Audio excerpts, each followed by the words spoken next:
Okay, we are live. Hello, everybody. Lovely to see you guys. It's a little bit of a different timing today. We're doing a 1 o'clock in the UAE because our lovely guest today, Katherine, is in Oz. So welcome, Katherine. So lovely to have you on the group. What time is it there now? It's about 8 o'clock in the evening here. So put the kids to bed. Hopefully they'll stay asleep and we're all good to go. Amazing, amazing. So I'm really looking forward to our conversation today because I think it's such an important topic, not only for us two-legged mammals, but also for our four-legged mammals. And we're going to be chatting all about calming the nervous system and what we can do to achieve that. So Katherine, I know you're a vet colleague of mine. You're also a veterinarian and you've worked in Australia and the UK, I presume. I'd love you to share a little bit your story with what brought you to creating the Vet Sanctuary and the Calm Club and where you are today. Yeah, well, thank you so much for having me, first of all. It's really nice to be invited on to speak. I'm a vet. I studied in Sydney, University of Sydney, and graduated in 2006. And then I actually left immediately after graduation and went to the UK. So I've never actually worked as a vet in the UK in practice. I did all my years in practice in the UK as a small animal vet. I was in practice about 14 years over there. I know listening to this today, there's a lot of vets and nurses as well as pet owners. And I think vets and veterinary professionals watching can kind of agree that being a vet and that kind of work can be really stressful. Maybe from the outside, pet owners might not see it because we all try and put on the face and be professional and help the people who are in front of us. But there is a lot going on when you're working as a vet. There's a lot of pressure, a lot of time pressure, a lot of juggling, a lot of getting on with colleagues, a lot of you've got a lot of pressure on yourself to get things right for your patients and your clients and everything. And it's quite a high stress profession, and this is quite well known, well documented.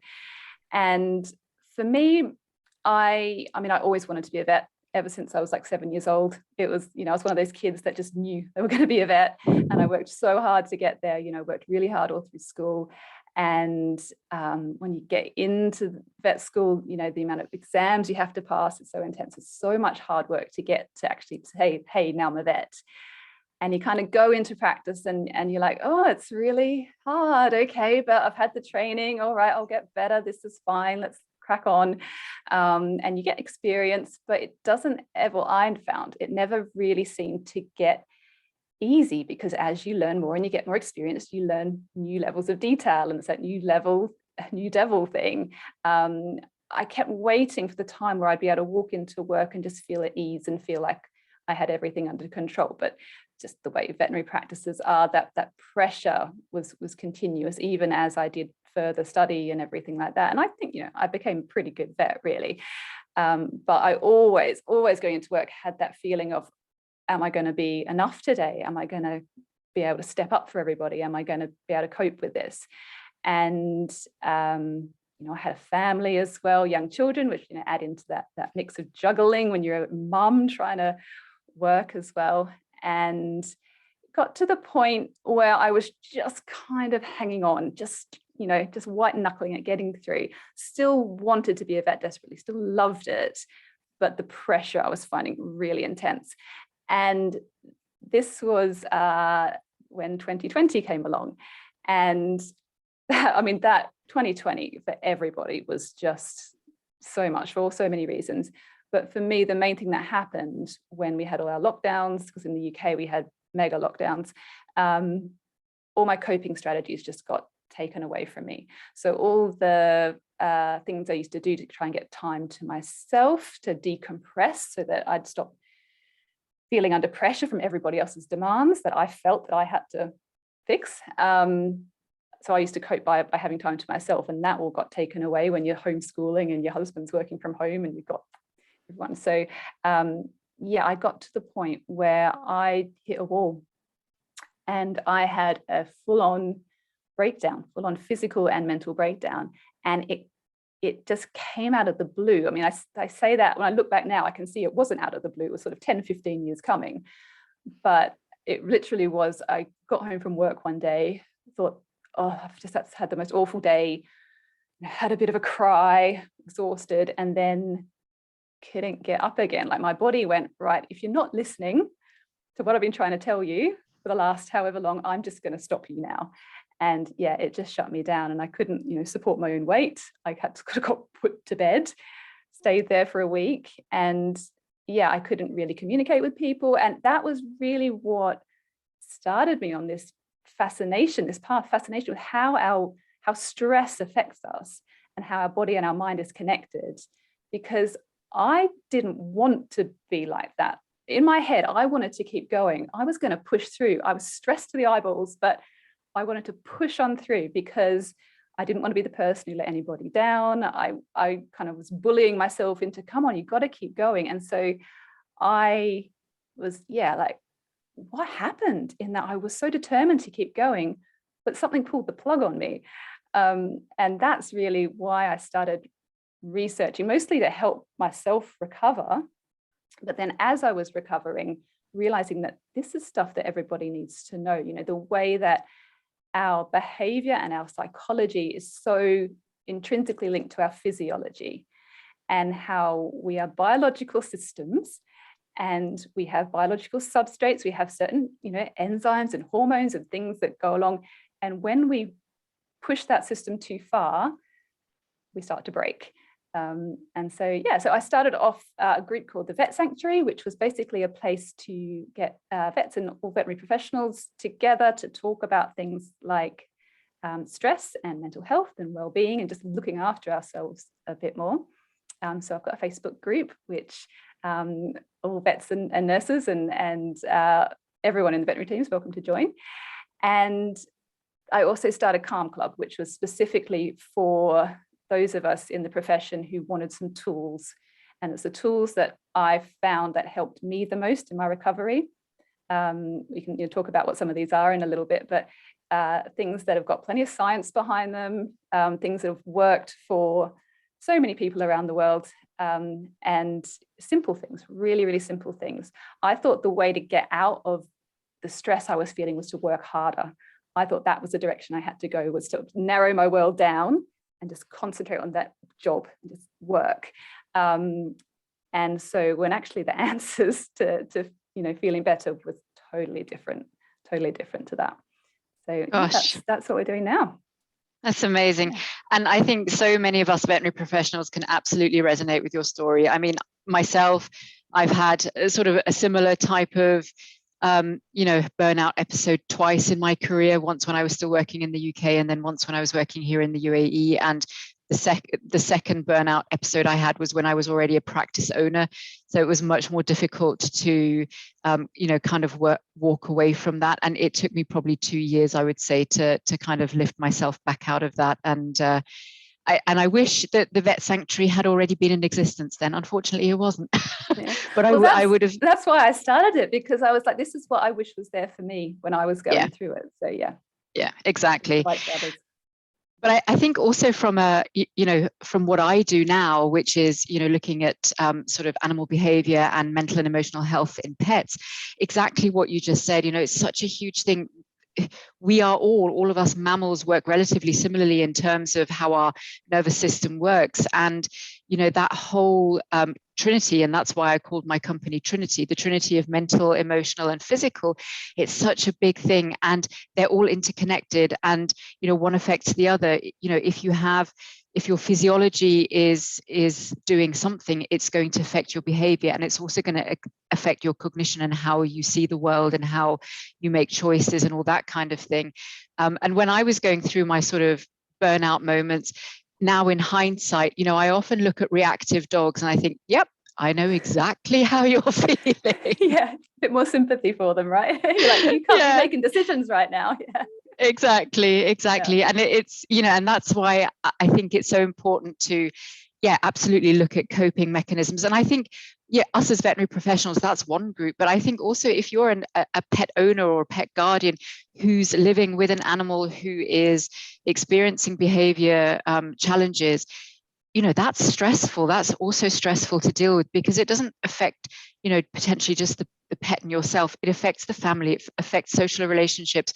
It causes arguments within families and all that sort of thing. So I think, that's why talking about this with you, it's such a 360 approach for us as the professionals that deal with, the work that we do, and, dealing with animals with behavior problems, but in my case, but also, looking at the caregivers and looking at the pets, it affects all of us similarly.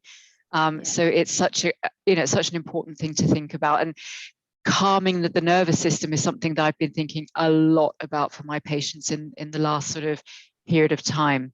So can you talk to us a little bit about that physiology, what actually happens in the body when we experience stress? I know that's something that you talk a lot about. Yes, this is like my favorite subject. So yes, definitely.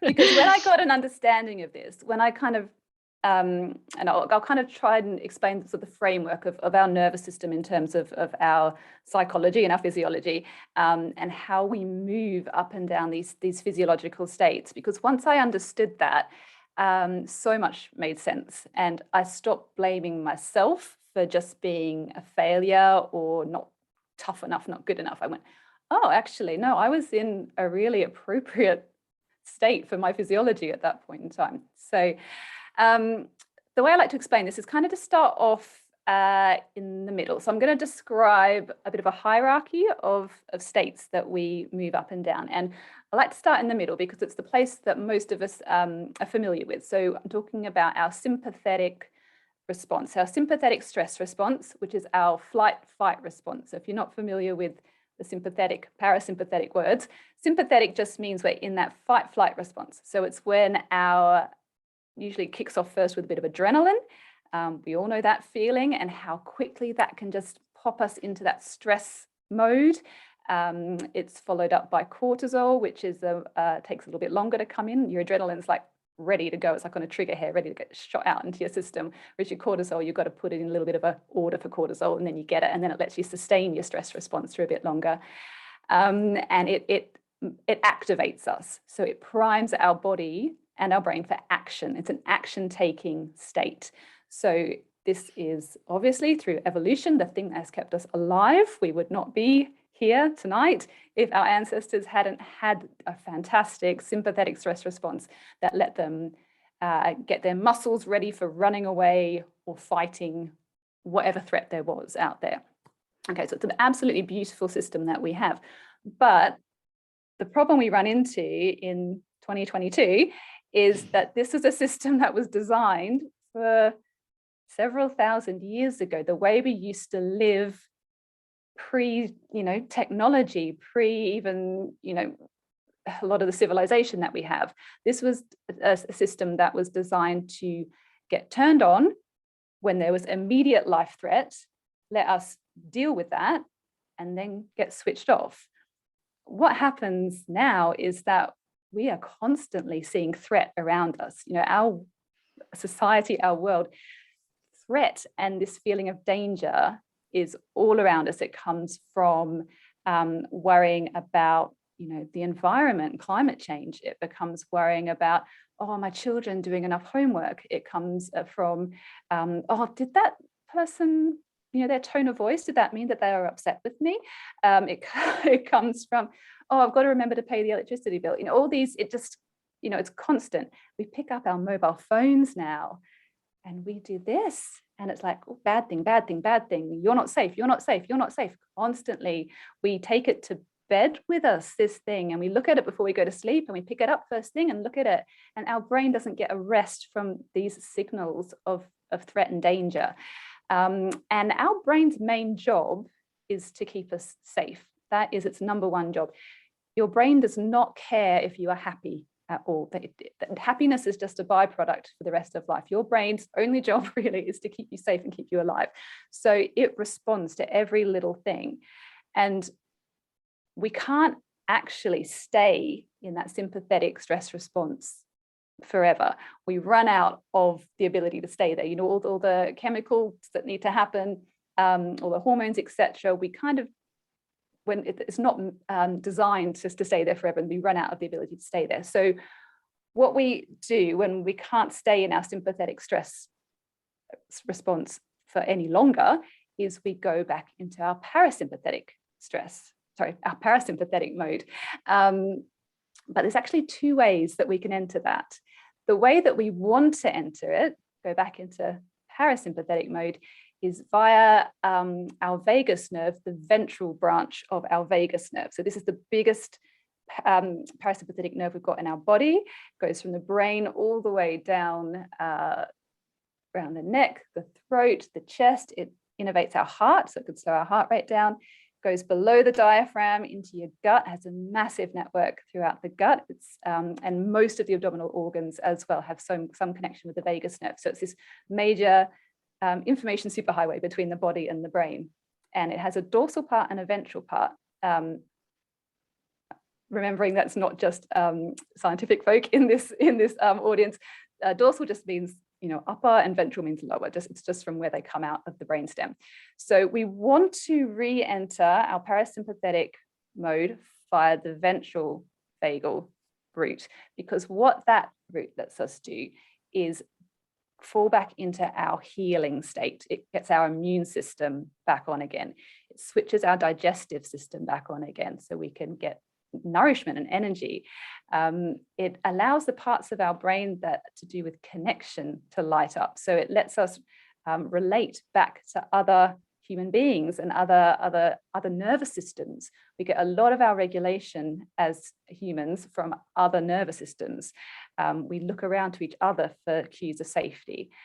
So yeah, going back into this ventral vagal parasympathetic mode lets us restore ourselves. It's where we need to be to heal and to connect. So that is the ideal, right? You know, you've been stressed, can't do it anymore. Okay, I'm going to go back down into like my maintenance mode here and just allow my body to heal itself, repair itself, and get ready for the next round. Okay, that's ideal.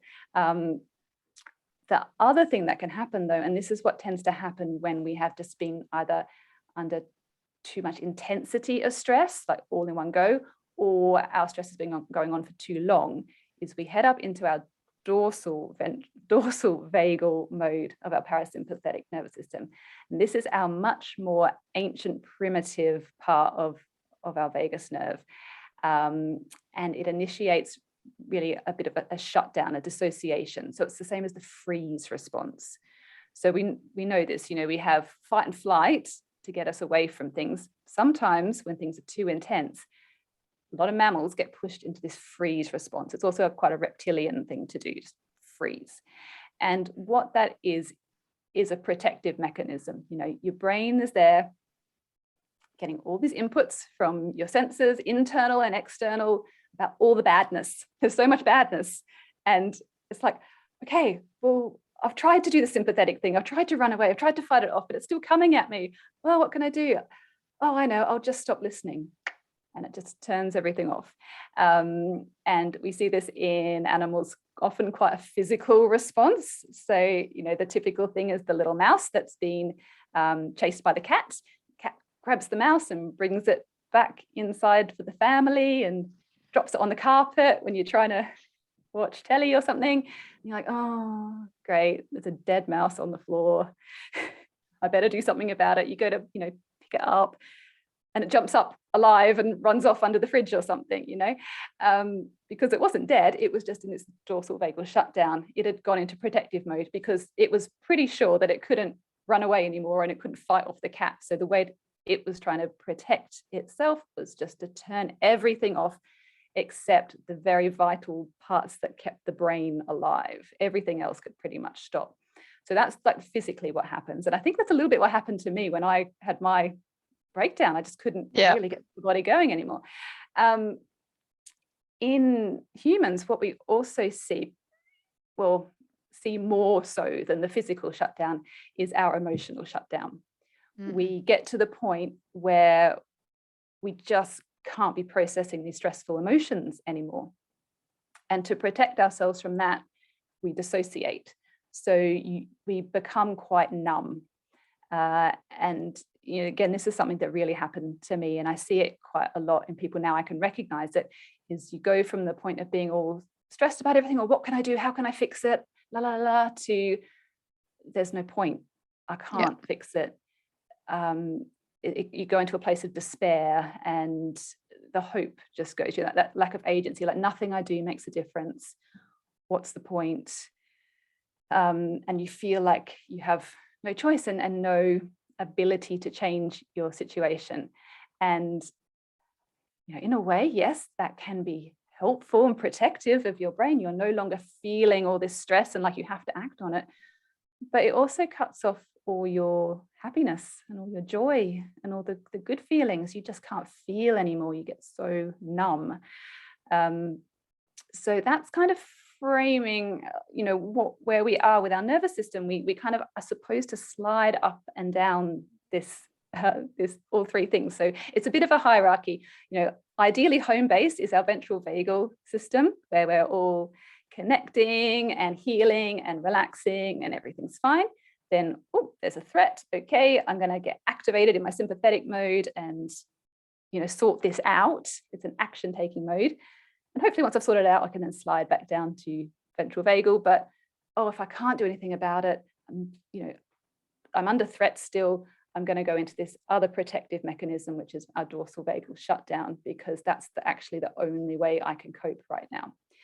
And when you're in that mode, you then need to almost gather resources to be able to move yourself back down into sympathetic mode again, back into it. Actually, no, I can do something about this, back into that action taking mode, and then be able to settle back down into our ventral vagal again. And this is what life is supposed to be, up and down. We're supposed to move every day. We're supposed to have challenges that we do something about. We've got this little protective mechanism in there if things aren't working out, and then when things get better, hopefully we then slide back down again.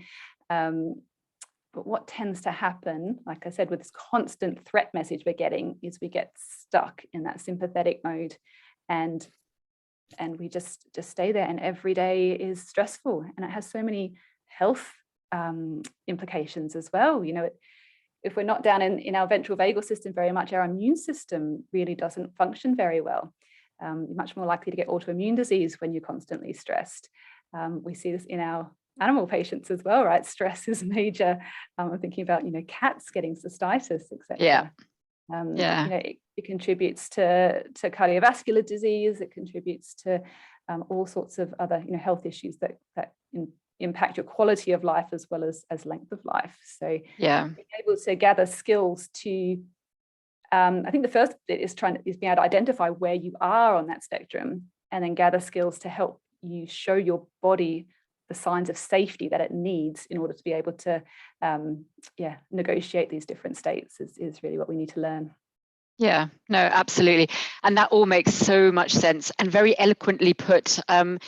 It's so nicely explained the way you explain it. And I have to sort of, obviously, I think we can all recognize, or we can sort of recognize moments of what you've just described in ourselves. But I see this so much in my patients. I think most of the dogs that I see are in constant sympathetic state. They're constantly in fight, flight, and their appraisal of the threat situation is, for them, probably very appropriate, but it is inappropriate, within sort of the context that they're living in, within the domestic environment, within the family. And then, we do see also that dorsal vagal mode, which is, we term it learned helplessness, that kind of shutdown where animals just realize, well, no matter what I do, no matter how much I try and communicate that I'm not feeling okay and that, things are not okay, I'm not being listened to. And that's often when they'll kind of go up into that dorsal vagal state and become very shut down, disconnected. There's no social interaction often. And that can be quite difficult to address, because it's often the result of that really either very intense threat, or a result of trauma, or a result of, just a long period of time. Dogs that are in a kennel environment for a long time, for example, they'll often go into this learned helplessness type situation. And absolutely, as you said, I think, there's a great study that was done, I can't remember who and where, but in dogs that have an anxiety disorder, if that anxiety disorder is not treated, it reduces their life expectancy by about 2 to 3 years. And, that's a direct result of that constant exposure to adrenaline, noradrenaline, cortisol in particular, the inability to have your immune system functioning as it should be. And like you said, cats with FIC, with cystitis that results, from stress and many other things that we see, gastrointestinal signs, skin problems, all those things are a direct result of being in a state that you're not supposed to be in. Yeah, absolutely. And all your resources are being put into survival mode, not Yeah. in maintenance mode. And we need to be in maintenance mode. I like to think of our nervous systems as like Ferraris, our high performing machines. They can do absolutely amazing things. Like the performance we can get out of these things is pretty incredible. But you wouldn't expect, a Formula One car to be constantly racing and not have something go wrong. Everything needs, the higher performance you want, the more maintenance you need to provide.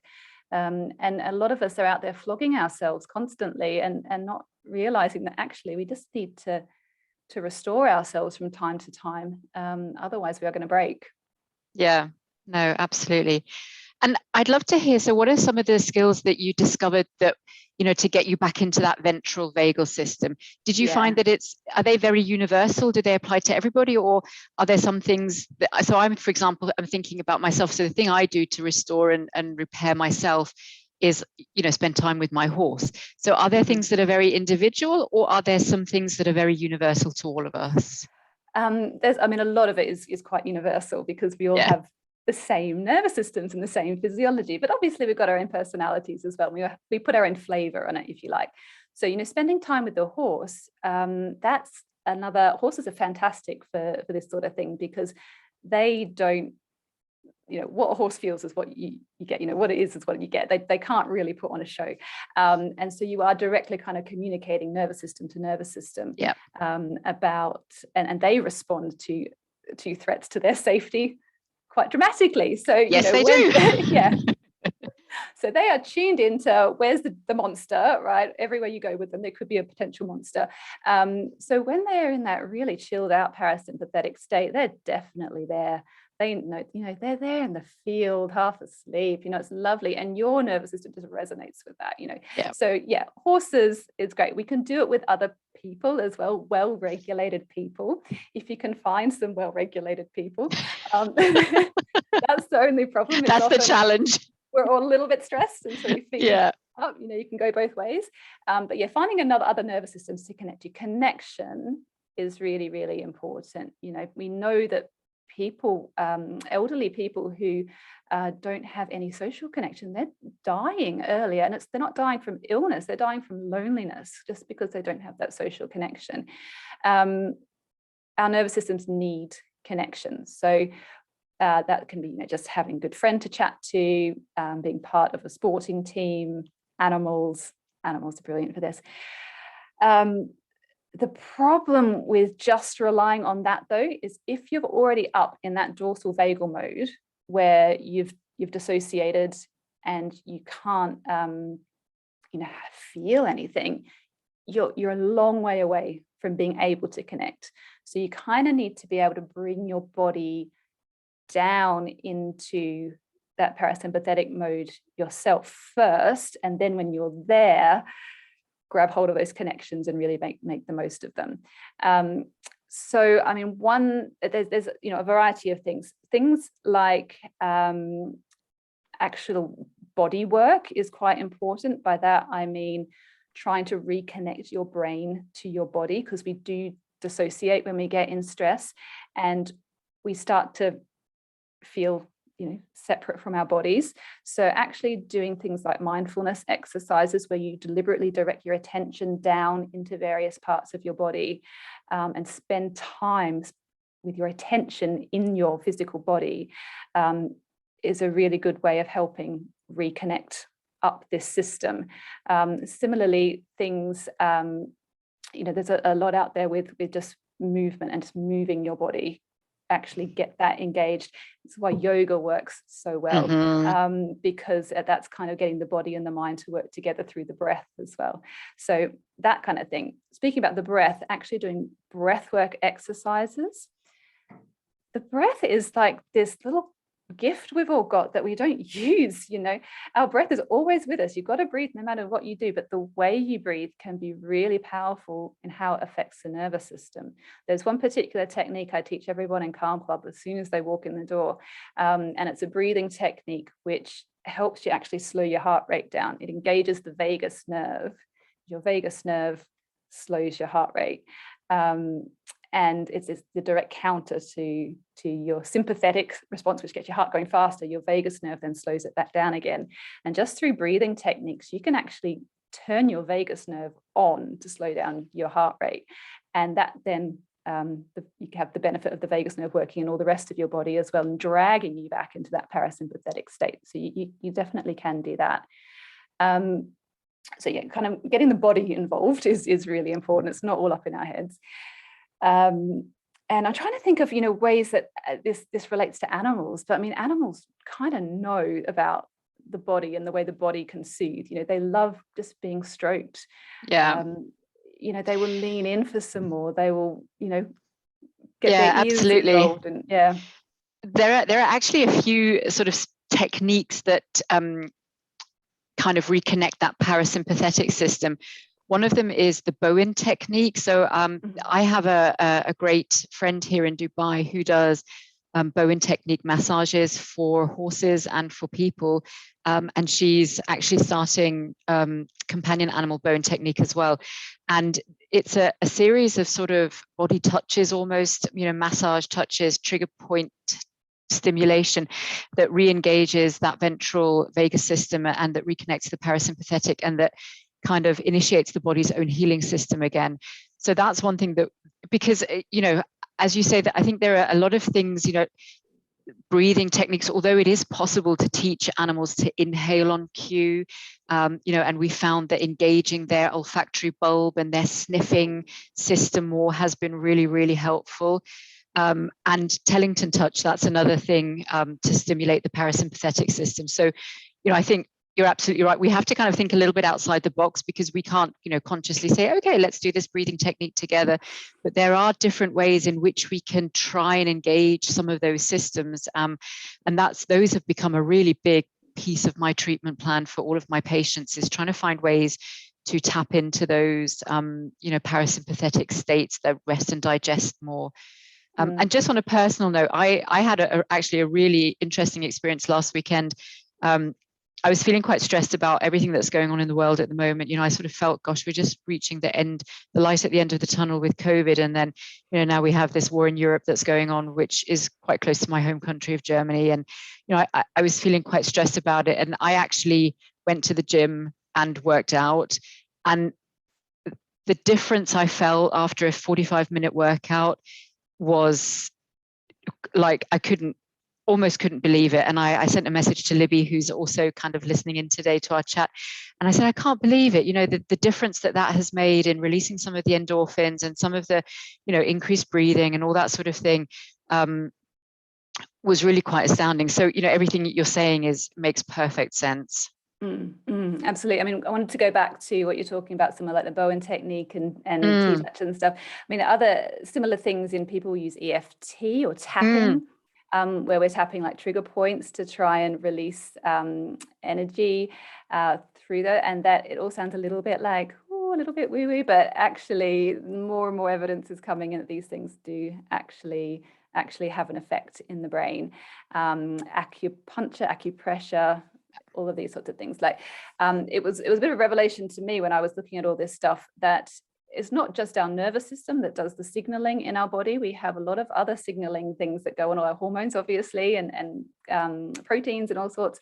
And we also have signaling through our fascia. Our fascia, which is the connective tissue between all our muscles, conducts electricity. And we have piezoelectric areas on our skin, which are like our acupressure points, that as we tap them, this is how EFT seems to work, as we tap them, can transmit electricity, and this is another signaling that we have in our body, and things like EFT seem to reduce the amount of activation in our amygdala, which is like our fear center. So that's how they seem to work. So there are these, getting the body involved, I would say, is really, really important. Just going and sitting on the couch and doing therapy is fantastic, but it's missing a big piece of the puzzle. And yet, if that's for years, exercise, and getting just joints moving, getting, stretching out the fascia in your joints, getting the blood going, yeah, absolutely is one way to do it. So that's the body. And then there's a few other big pieces I like to work with. One of them is mindfulness, which, when you're talking about the dogs and their sniffing, got me thinking, oh, I wonder if that's like the equivalent in dogs. So mindfulness is being in the present moment, like intentionally having your attention in the present moment, not worrying about the future or worrying about the past, and being accepting and non-judgmental of whatever it is that is, and just being in the moment. And we use lots of meditation techniques where we deliberately direct the attention to different parts of our body and allow our thoughts to just float on by and kind of direct our attention more towards our feelings. Thinking about dogs and their scent work, I was like, how can dogs practice mindfulness? Well, maybe they're definitely in the moment when they're doing scent work, right? They're not worrying about the future or the past. They're in the moment, and they're very much in with their body. So they're using their bodies. So I don't know, that's my wild theory, maybe that the scent work for dogs is their way of practicing mindfulness. So we've got that. Another big factor that I find is just having a mindset that is, and this is something you can cultivate, is one that is really a gratitude-based mindset. So gratitude is, I said the breath was like this secret gift. Gratitude is this amazing gift that we can give ourselves. Being thankful for what we have in life and looking for the good stuff in life. It doesn't mean we ignore the bad stuff. That's not what gratitude is. It's gratitude is about saying, yeah, okay, all this rubbish happens, but we also have all this amazing abundance in our life. We're talking about the physical things around us, our relationships, nature, etc., etc. I mean, you can sit down and write a list of 10,000 things that you are grateful for, from the comfy socks you're wearing right now to the fact that you're not living in a war zone, and everything in between. It's all gets your brain happy on our lovely neurotransmitters, things like our serotonin, which stabilizes our mood right out, our oxytocin, which is our kind of love and bonding hormone, gets triggered with gratitude, and our dopamine gets triggered as well. And dopamine is our lovely reward chemical that your brain loves. It's like, oh, that was good. And then as soon as it goes, I like that, it thinks, how can I get more of that? And it switches on our learning centers and our problem solving and our creativity. So and then you kind of find all the other things that you're grateful for, and it becomes this lovely cycle of just realizing what a wonderful world we live in, and how much good and how much love and how much abundance we have. And this is opposed to like the scarcity mindset of not having enough, never being enough, always got to thinking you have to fight for your piece of the pie. And I don't know how you can't make dogs do gratitude practice, but there are dogs with a scarcity mindset problem, I'm sure, like your resource guarders. Absolutely. And and I think tapping into that dopaminergic system more, and in cats, I think in particular, so for cats, resources are so important. So creating an environment of abundance, and a little bit the same with our dogs as well, not restricting access or things that seem to be really, really important to them. I think we as people are so good at that, of limiting, no, you're only allowed to have, one of these today, or you're only allowed to have so much of something, or, you're not allowed to come up on the bed, or you're not allowed to come up on the sofa. And yeah, we absolutely do create, an environment of scarcity. And it then makes sense that, that dogs get worried and anxious about that, because they don't know where their next resource is going to come from. And some of these resources are hardwired, their search for food for survival, for example, and dogs by nature are scavengers and foragers, so almost things like changing out the way that we feed them, so that we don't feed them twice a day from a bowl anymore, but rather we give them small amounts throughout the day. Obviously, we work out their ration per day, but we incorporate that sort of, on an every few hours kind of basis to create this feeling of abundance and this feeling of having access to the things that that are really important to them. Yeah, I can just imagine those little dogs going, "It's another kibble. Oh, and another one. Oh my God, Exactly. there's kibble everywhere. Wow, look over here, there's some more." There's your bowl.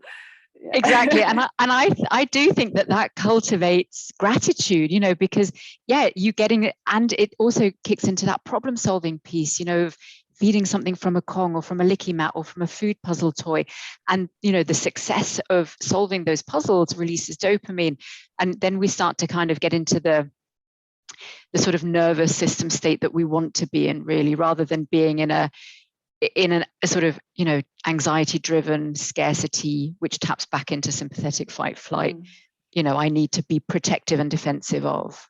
Yeah, because I think that's an important point to make, is that when we're, in your situation and pet owners who are trying to change their pet's behavior, and as owners of our own nervous systems, us trying to change our behavior, it's really important to, it's really difficult to learn when you're stressed, because the parts of our brain involved in that have been switched off. We've gone into survival mode. We're not gone into creativity, problem solving, learning mode.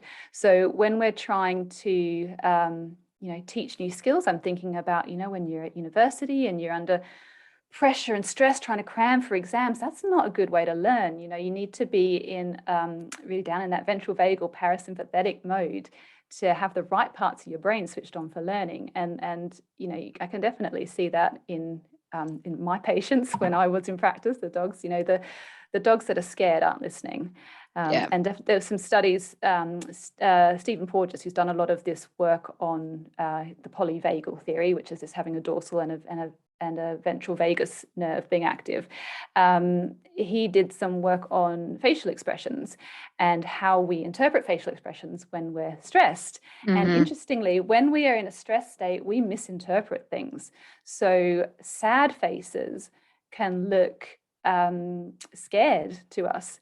When we're stressed and we see someone who looks sad, we interpret that as fear instead of sadness. So instead of being able to reach out to them and comfort them, which is what that emotion and that facial expression is supposed to do between us, we think, oh, what are they scared of? There must be something scary here. And it kind of, we get worse. And likewise, they found that neutral faces are more likely to be seen as aggressive when we're in a stress state. And I mean, that's a pretty common thing as well for people. I think if you're a bit worked up, and you walk into a room and there's somebody there and they looked at you funny, right? And they haven't done anything wrong, but you've picked up on something that just means that now they hate me and all this sort of stuff. And you can, the part of your brain that is really supposed to be able to connect up with them wasn't working at that time. It's also like when you've had a major argument with someone, or you've been in a situation where, an hour later when you calm down, you think, that's what I should have said. And you have the best comeback argument. Because in the moment, when you're stressed, you can't be creative and come up with these really kind of sassy comebacks. But when you've calmed down and that part of your brain is re-engaged, you can, that's what it is. So they're trying to teach these poor animals, their obedience training when they're terrified. Some of these methods where people are just, they've got their animals in a state of fear to try and teach them something. I can't really see how that's getting anyone anywhere any quickly. Exactly. It doesn't work. I mean, we know that there's been so much research on the fact that it doesn't work. Using aversive methods and trying to teach things through punishment and fear. And that's also why, so in our approach, in our treatment approach with our behavior patients, we work on the foundations first, and then the behavior modification side of things, or training, in other words, or behavior change, learning new behaviors, more appropriate behaviors, that comes as a second stage. The foundations that I lay initially is trying to get the nervous system to actually, level down a little bit, get back into a place where we have more calm. We've actually got more sort of appropriate responses in terms of nervous system. And then when we've laid those foundations, then we can come in with the actual behavior change piece, and we can start to teach new associations, new responses, more appropriate responses to some things. And we can actually teach these animals coping strategies, because when they're in their fight flight state, let's think about the classic reactive dog. There's no cognitive appraisal going on there. The dog's not thinking, oh, hang on, is that over there a threat? Let me think about that. No, the nervous system is just going, go, Yep. threat. Doorbell rang, bark, bark, bark, bark, bark. Exactly. And so we can't come in and teach, how does this dog appraise things differently in that cognitive reappraisal piece until we've got a nervous system that is in a bit of a better place to be able to do that. So there are so many parallels. It's fascinating, isn't it? I'm thinking about my children as well when we talk about this, about how, trying to get them to learn their, that you can't fight over that, but when they're in that worked up state, you can't talk to them about that. You've got to let them calm down first, and then they can listen.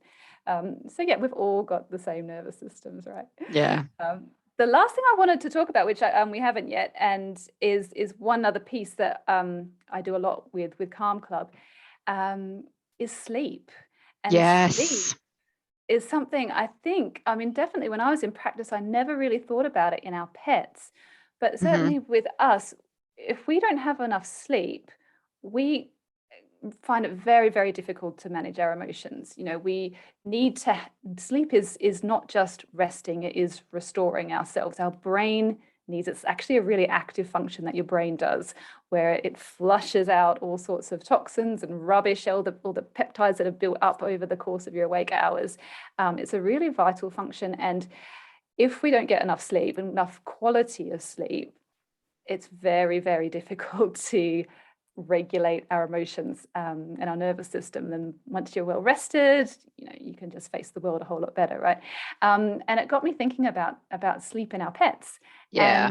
And I've known some work done on sleep with arthritic pets, ways to make sure they're getting enough comfortable sleep. But I hadn't really thought about it in behavior cases before. But I imagine you must see quite a lot of pets that probably aren't being allowed access to quality sleep. Yeah, absolutely. And that can be for a couple of different reasons. And there was actually some really great research done in kennel environments, looking at animals because of the sort of constant noise and the activity that goes on in kennels, how that was affecting their behavior. And that was quite a significant study in terms of results. But the first thing I guess that we need to think about is, our pets need more sleep than us humans.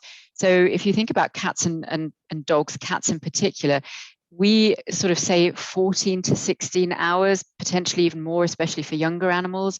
And as you just mentioned, it's the quality of sleep. So if they're sleeping with what we call one ear and one eye open, that's likely not going to be that restorative type of sleep that is really going to, calm the nervous system and help them to kind of repair and restore in that time. So dogs that are constantly anxious, that are hypervigilant all the time, that are reacting to noises and things in the environment, it's really difficult for those animals to get the amount of good quality sleep that they need. And also providing a place that they feel safe and comfortable to sleep.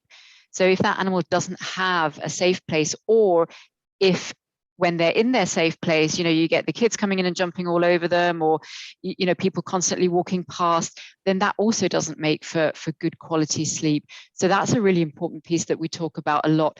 And that is actually something that psychopharmaceuticals help with a lot when I think about a treatment plan. So, I see patients that get, maybe 6 or 8 hours of good quality sleep. And while that's fine for a human being, that's not enough for a dog. Yeah, I'm thinking about the dogs. Or a cat. I'm thinking about the ones who've got, maybe their beds in the living room, and then, the bright lights are on, the telly's on until 11 o'clock at night, and then they're up at 6 a.m. to go off to doggy daycare for the day, and it's not enough. And busy. Yeah, and it's again having the environment that our nervous systems weren't designed for. It's only been, how many generations has it been that we've actually been able to bring light into our evenings? It's only been a handful of generations, and our nervous systems were designed that when the sun went down at night, it was then dark and it was quiet and the temperature drops and all these things that our bodies are all, you know, our circadian rhythms all they're ready to do this thing, and then we interrupt it with, you know, our heated homes and our electricity in the nights. And it's got to be and now this generation with our phones in our eyeballs, exactly. right up until Light all the time. It's, you know, sort of setting up an environment that's good for your pets to sleep is probably also really good to help you sleep as well, I'd say. It is. And it's actually, that is a big problem in birds. So pet birds, you know, parrots, because they are so in tune with that circadian rhythm. And as soon as it gets dark, they sleep. You know, birds sleep for 12 hours a day, at least, you know, and that's why in the springtime, when the daylight hours get longer, that's when they become active and sexually mature. And because we're creating this constant period of longer daylight hours, that's when we run into problems with, you know, our birds kind of being sexually active and sexually ready all year round. And that leads to a lot of problems, a lot of behavior problems. So yeah, it's interesting. And it relates to, I mean, obviously birds are not mammals, but it relates to all species, or many species, you know, across the board. It's really fascinating. Yeah. And obviously then as humans, we've got our lovely prefrontal cortex, which then just brings in a whole nother, we now have the narrative of me going on all the time as well, with all our worries and our rumination, which hopefully our pets don't kind of get into quite so much. But there's a lot of work I found once you can manage to calm that nervous system down, then you can kind of get in to the thinking part of your brain and sort all that out as well. So we do some work with that kind of mindset stuff as well, dealing with your inner critic and all that sort of things. I'd like to think that our pet dogs and that don't have inner critics. I don't know. No, I don't know whether, I don't know. We don't know. Who knows? But their prefrontal cortex and the cortical part of their brain is a really important piece. And I think what I see a lot of is that disconnection between the limbic system, so the emotional part of the brain where the amygdala lives, and then the cortical part of the brain that comes in to modulate and to appraise and all that sort of thing. And if that communication isn't working very well, that's sometimes when we get problems with, you know, dysregulation of emotional states and that sort of thing. So it does play a role, but I'm not sure whether it plays a role quite to the extent it does with us. We do. Yeah, absolutely. And I think we've got the tool, again, mindfulness is really fantastic for what you've just said, for connecting up our limbic system with our prefrontal cortex, actually getting our thinking and our feeling to line up a lot better and not be always in thinking mode all the time, or then suddenly slammed into emotional reaction and then way back up into our brain overthinking again, and this kind of just one or the other. We want to integrate, and definitely mindfulness as a meditation practice, but also just as a way of life, is a really fantastic tool for achieving that in humans. Yeah, amazing. So I believe you have, so tell us a little bit about the Calm Club, and I think you've also got a cortisol cool-off program happening soon. What's that all about? So Calm Club is a group for veterinary professionals only, so it is exclusively for vets, and it is just a monthly membership group where you come in and you learn all these tools that we've sort of talked about. I drip feed it to you, little tiny chunks that are easy to look at because we're also busy. Give you a tool to practice, to use, to see if you can integrate it into your life. And they're sort of based on all these things like mindfulness, sleep, gratitude. We do a bit of mindset work, activating the parasympathetic nervous system. And we also have live meetings with where we celebrate our wins and get into nice feelings of gratitude, and do some mindfulness practice as well. So that is the club that I have for vets, and I've had really wonderful feedback from that, from people just saying that it's just allowed themselves just to get rid of that constant feeling of stress all the time, and just feel that they know what to do when they get stressed, and notice when they're stressed as well now. So that's Calm Club. And then I also have a course, which is the 5-day cortisol cool off, which is what I've got an offer for now, if anyone who's watching is interested.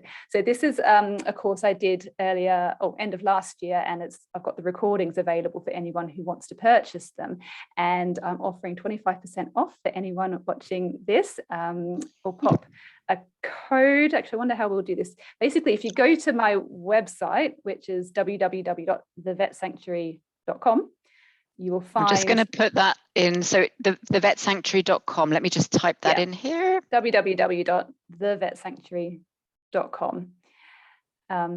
And if you go on there and you find, it's called the 5-day cortisol cool-off. So it's a 5-part course, and each part starts off with an introductory video, which introduces a concept with a worksheet for you to work through. And again, 5-10 minutes for the video. The worksheet isn't too hard. And then you kind of go through your day with that information in your head. And then at the end of the day, there's a sort of 45-minute hour session to listen to and kind of integrate this all and explain it. And each day we do something a little bit different. And it really is all about intentionally calming your limbic system. And it's a really great kind of introduction just to get a grip on all of this stuff and just see yourself through with a different lens and see that you do have control over what's going on. So if you hop onto the website and find that, if you when you go to the checkout, if you put in Katrin, so I thought, what's a good code? We're on Katrin's group, so pop in Katrin in the little code box and you'll get 25% off that.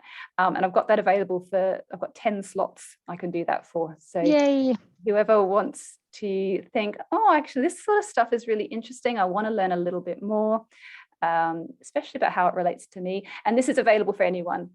It was recorded for a veterinary audience, but it's suitable for anyone to dive in and have a look if you want to do that. Amazing. Thank you so much. We appreciate that you've given us my group a nice offer there. I think it's such a useful tool. As I say, I actually was part of the original round of the 5-day cortisol call-off, and there were so many really interesting pieces in there that I took away so much from. And yeah, I so wish that the Calm Club had been around in, can't remember when it was, 2012, when I had a bit of a rough time. It's such a great thing, and I think it's something that's so important for us as veterinary professionals. As you mentioned at the beginning, I think not many people see that. I think many people see being a vet as a dream job, and it's a dream job. It's it's the only job that I would ever want to do, but it's hard. It's so hard. There are expectations that are so high, and I think the type of personalities we are as vets, we put so much stress on ourselves, or we lay so many expectations on ourselves. That's just the personality types that many vets are. And I think that, combined with outside stressors and then stressors from bosses and that sort of thing, it's hard. It is a hard profession to be in, but it's great. So that was really why I kind of wanted to set everything up, was just to show vets out there that the way to kind of get through this feeling of the constant stress, it's not, don't do what I did, don't push everything away and narrow yourself. That's what I did. I just narrowed myself down, thinking I only have this much energy, so I'm going to put it all into working as hard as I possibly can and just be the best vet I can be. And I forgot all about me. And what I've realized is to get resilient, you need to broaden. You've got to get your roots out nice down deep. If you've only got like one root that you've been concentrating on, you're going to get nothing. You really need to broaden out. So hopefully that message is starting to get through. And I think it is. I think we've come to a point where we've realized that mental health in our profession has come to a crisis point. The problems with recruitment, I'm assuming you've got similar things where you are. Oh, yes. Australia, US, UK, vets aren't, wanting to work the ways that we've traditionally been asked to work. And I think we've realized now that we do need to make changes and start to have workplaces that, are better suited to us as human beings, not just with our vet hat on, but with our whole self coming to work. Absolutely. I think that's so important. And in the same vein, I think, as it has been in the veterinary profession, I think we're slowly starting to understand that mental and emotional health is important in our pets as well. It's taken us as humans long enough to kind of figure that out. And, we're always a few years behind when it comes to the care of our animals. So hopefully that's something that we're starting to understand, that, things aren't training problems, they're mental health problems, and they're, we need to start looking at things a little bit more circumspectively and understand that it's our physiology at work. It's not just labeling, perhaps as we would label ourselves, as being lazy or just not good enough. We also can't do that to our pets. We can't label them as being stubborn or silly or stupid. No, we have to understand that all of that is coming from a physiological state, and that's where we as vets are primarily positioned to be able to make some inroads and start to change things. Yeah, and understanding these little brains, they're just trying their best to keep us alive. That's all they're doing. And just the world is full of scary stuff as far as they're concerned, and they're just trying to keep us safe. And that they're going to modify our behavior in whatever way they need to in order to keep us alive. Exactly. So we need to shower them with cues of safety and love and acceptance. Absolutely. And then we're in a much better place to learn and grow. Yeah. Yeah. What a beautiful way to finish off. Yeah, absolutely. Thank you so much, Katherine. It's been such a pleasure. I can't believe how quickly this hour has gone. Yes. I know it's just flown by, but yeah, thank you so much for your words of wisdom and for explaining things so beautifully and eloquently. And thank you for setting up the Calm Club and for providing a bit of a safe haven for, our veterinary friends and colleagues. I think that's such an important thing. Oh, well, thank you so much for having me. It's been a really interesting conversation because, like I said, this is like my favorite topic, and being able to then pull it back into the patients. I haven't been in practice for about 2 years, and I do miss the little patients. So being able to kind of bring the whole conversation, include the animals, into my favorite topic, that's been a real pleasure for me. So thank you so much for having me. My pleasure. And thank you everybody who's watched live or who's going to be watching the recording. So the recording is going to be up in the group and also on my YouTube channel, which is Trinity Veterinary Behavior. And yeah, I look forward to perhaps chatting again in a little bit of time. I just picked up on the word resilience there. So maybe that might be a new topic or a topic for our next conversation. Yeah, that's a whole nother story. Exactly. All linked. Yeah. Yeah. All right. Well, have a lovely evening in Australia because it's 9 o'clock there now. And to everybody else, have a lovely day and we will catch up with you soon.